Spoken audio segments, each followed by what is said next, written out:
नमस्कार दोस्तों, आज के हमारे इस वीडियो में मैं आपके लिए सावन मास में शिव जी की एक बहुत ही सुंदर कथा लेकर आई हूँ। अगर आपको ये कहानी पसंद आए तो नीचे कमेंट बॉक्स में हर हर महादेव की अवश्य लिखें। तो आइए सुनते हैं ये कहानी। किसी गाँव में एक उमा नाम की लड़की रहती थी। उसके माता पिता की मृत्यु हो गई थी। उसके 5 भाई थे। वो सभी अपनी बहन से बड़े थे। उमा सबसे छोटी थी।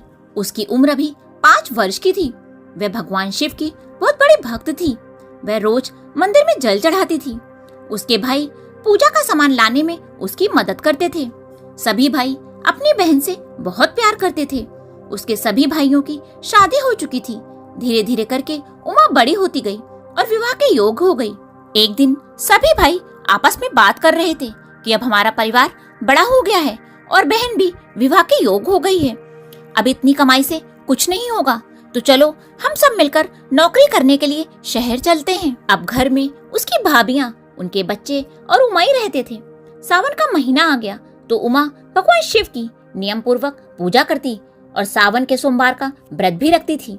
लेकिन उमा का पूजा पाठ करना उसकी भाभियों को बिल्कुल पसंद नहीं था। वो चारों आपस में बातें करती कि ये सारा सारा दिन बस पूजा ही करती रहती है, कोई काम हम नहीं करती, चलो इससे कुछ काम करने के लिए कहते हैं। एक दिन चारों भाभियां अपनी ननद के पास गईं और बोली कि तुम सारा सारा दिन बस पूजा पाठ में लगी रहती हो। अब पूजा पाठ छोड़ो और कुछ काम करो, नहीं तो तुम्हें खाना नहीं मिलेगा। उमा ने कहा, मैं शिव जी की पूजा नहीं छोड़ूंगी। उस दिन भाभियों ने उमा को कुछ खाने को नहीं दिया। उमा पूरे दिन भूखी रही और भगवान शिव के नाम का जाप करती रही। लेकिन छोटी भाभी को ये सब बुरा लग रहा था। वो रात में सबके सोने के बाद अपना खाना उमा के पास ले गई और बोली, ननद जी चलो खाना खा लो, मेरे होते हुए आप भूखी नहीं सो सकती।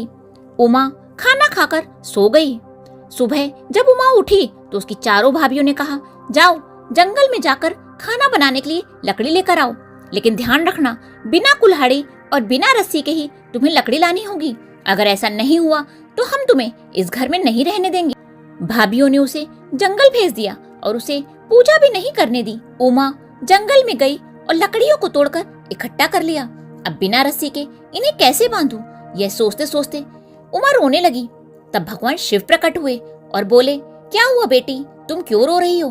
तब उमा ने सारी बात भगवान शिव को बताई। तब भगवान शिव ने कहा, बेटी तुम चिंता मत करो, मैं तुम्हारी मदद करता हूँ। शिव जी ने अपने नाक से कहा कि तुम रस्सी बनकर लकड़ियों में लिपट जाओ, लेकिन ध्यान रहे कि तुम किसी को भी दिखाई ना दो।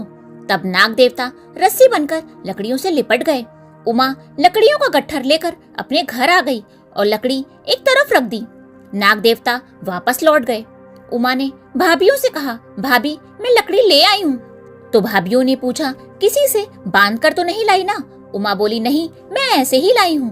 भाभियां देखने गई तो उन्हें बहुत आश्चर्य हुआ। उमा बोली, भाभी अब तो खाना मिलेगा ना? तो भाभियों ने कहा, हाँ खा लो खाना। उमा बोली, भाभी पहले मैं नहा लेती हूँ क्योंकि जंगल में बहुत गंदगी थी। ऐसा कहकर उमा नहाने चली गई और चुपचाप लोटे में जल लेकर शिव मंदिर में जल चढ़ाने निकल गई और भगवान शिव से बोली, हे भगवान अभी मेरे पास तुम्हें चढ़ाने को सिर्फ जल है। जब मेरे भैया आ जाएंगे तो मैं तुम्हारी अच्छी तरह से पूजा करूंगी। जल चढ़ाकर उमा चुपचाप घर आकर खाना खाकर सो गई। अगली सुबह भाभियों ने उसे फिर से पूजा नहीं करने दी और बोली, जाओ ये धान कूटो और साफ करो, आज खीर बनानी है, लेकिन ध्यान रहे बिना ओखली के ही कूट कर साफ करना है और एक भी चावल कम नहीं होना चाहिए, नहीं तो तुम्हें आज भी खाना नहीं मिलेगा। उमा धान लेकर बाहर बैठ गई और रोने लगी। तो भगवान शिव फिर से प्रकट हुए और बोले, क्या हुआ बेटी? तो उमा ने सारी बात शिव जी को बताई। तब शिव जी बोले, कोई बात नहीं, तुम रो मत।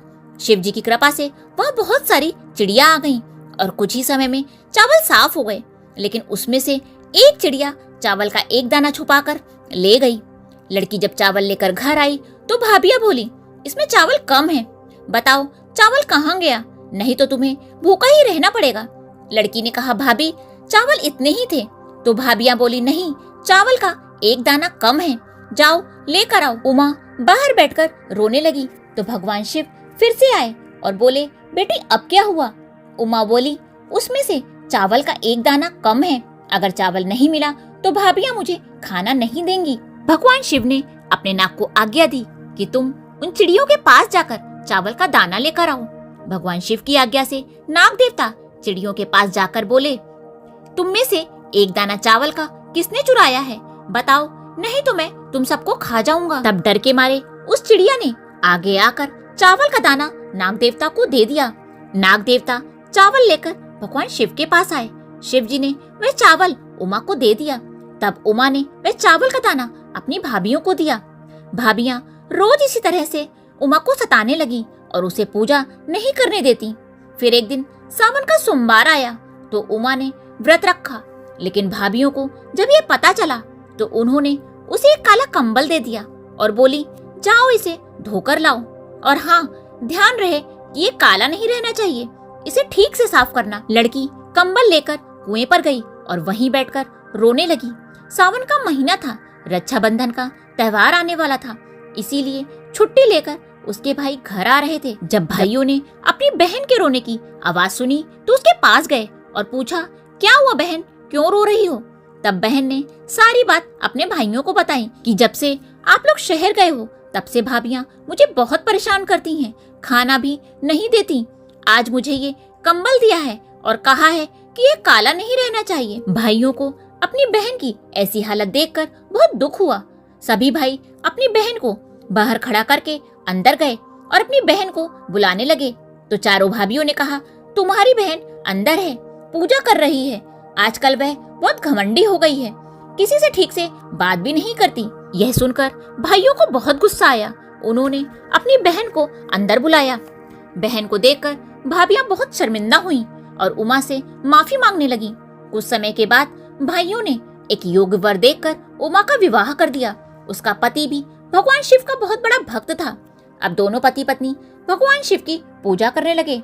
भगवान शिव की कृपा से उमा का जीवन खुशियों से भर गया। अब उसे किसी प्रकार की कोई कमी नहीं थी। बोलो भोलेनाथ की जय, बोलो माता पार्वती की जय।